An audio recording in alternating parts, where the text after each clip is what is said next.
Hello, good morning. Welcome back to my channel. This is Vlog.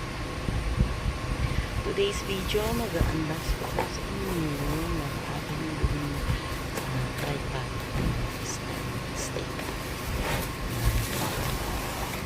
Maganda po itong nakita ko kaya hindi siya as so hindi siya good for hand carry na kailangan dalhin mo siya kapag lalabas ka.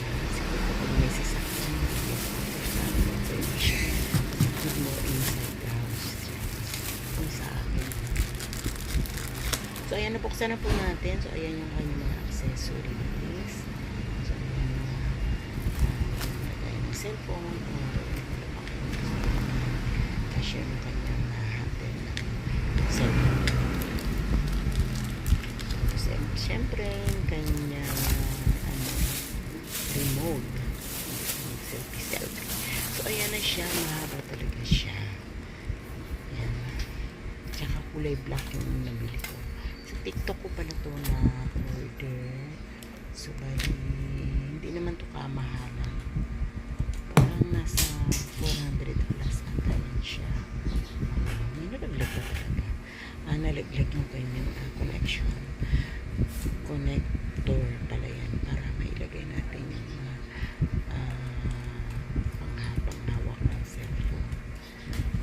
madali lang naman siyang ikabit actually.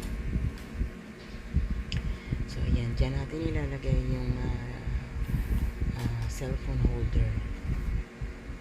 Ako nagkuha, tama, yun yung cellphone holder.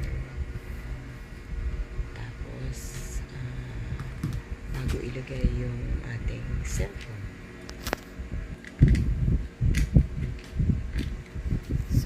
nahihirapan pa si Inday magkabit talaga, oy.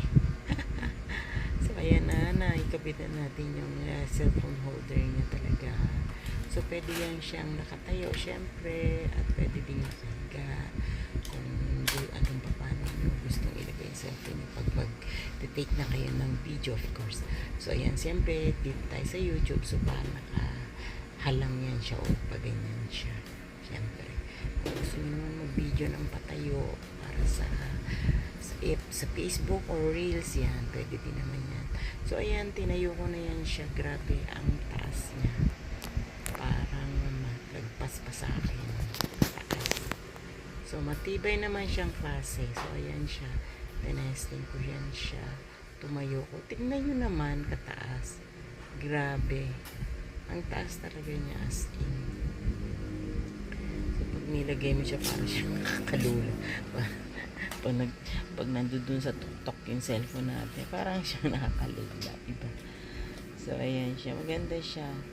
So pag nag-video kayo for cooking, yan, magandang gamitin. Pero yun nga, napakahaba niya.